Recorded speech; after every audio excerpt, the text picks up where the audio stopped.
Hi, hello, welcome back to day 2 of my quarantine insanity.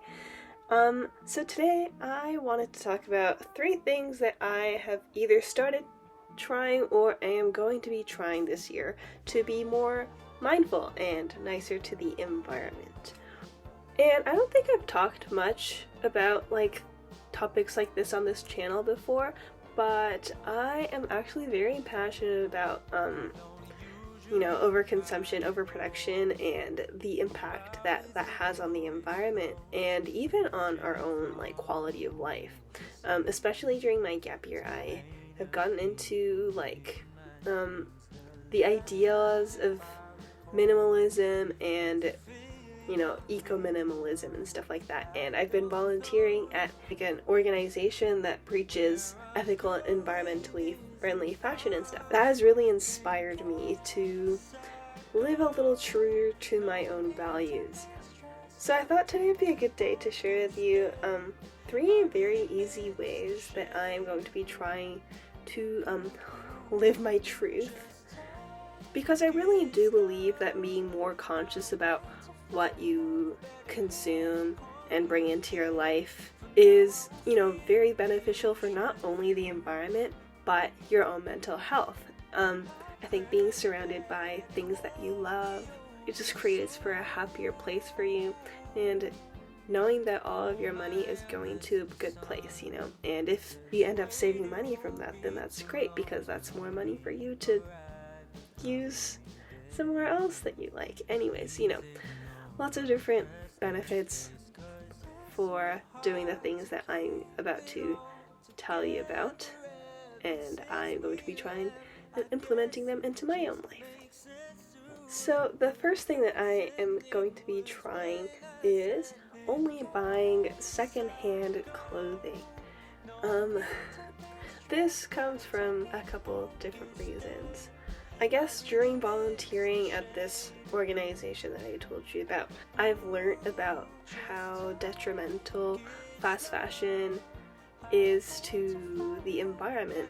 And I am not someone who wants to disregard the place of fast fashion in society completely, because I do think that there is something to be said about, the importance of fast fashion for people who can't afford fashion, or I can't totally disregard the practices or the movements that some fast fashion brands have made to become a little more, sustainable and ethical for all that's worth. However, for me personally, I just want to try this year to stay away from, buying any kind of new piece of clothing, and see how far I can get with that, And the reason why I say only secondhand fashion and not buying from sustainable brands as well is because I'm 18, I don't have that kind of money, and thrifting sounds like something really fun that I might enjoy.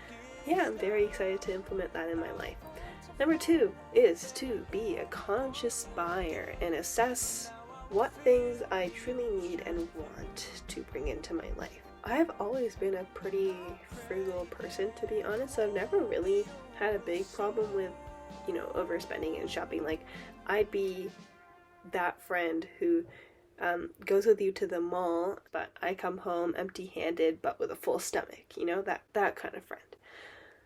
But I do think that, especially last year when I started actually having my own job and making money, I did start to feel that feeling of, that insane rush when you buy something new, and that feeling just made me want to buy things. And so this year, I want to try and cut that out, because now I know that rush fades away, and what you're left is this physical thing that you bought. And if you find out that that's something that you didn't actually want, it takes a lot of energy and a willpower, sometimes even money, to maintain that piece of whatever it is, or to throw it away, so there is a cost that comes with buying something that goes beyond the price tag, and that's something that I've noticed. So I'm going to try and be a conscious buyer, try and, you know, really be mindful of where my money is going, because I know that if I spend my money on something that I didn't want, that's money that I could have spent on another experience or, you know, food.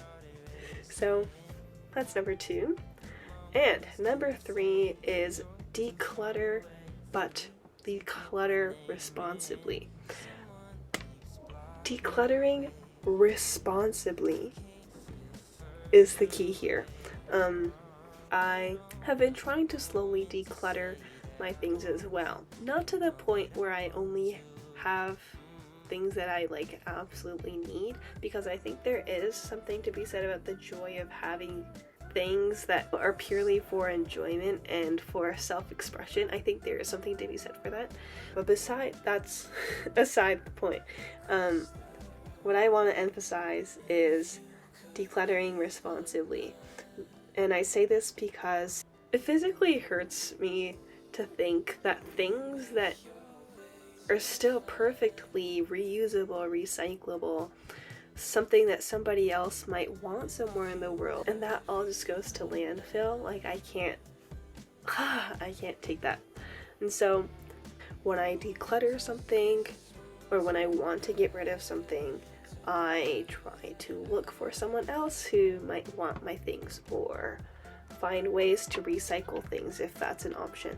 And if not, I know there are a lot of different organizations that take donations and redistribute things to people in need. There are other organizations that take recycling. There are so many different ways that you can try and give new life to your things that throwing it out should be the absolute last resort. So yeah, if any of you would be interested in following my journey through this whole process, or if you'd want some tips about how to live out a lifestyle like this, because I do have a few things that I've been doing that I think have helped me and might help you, let me know. And yeah, so that's day 2. See you tomorrow. Stay tuned. Okay, bye.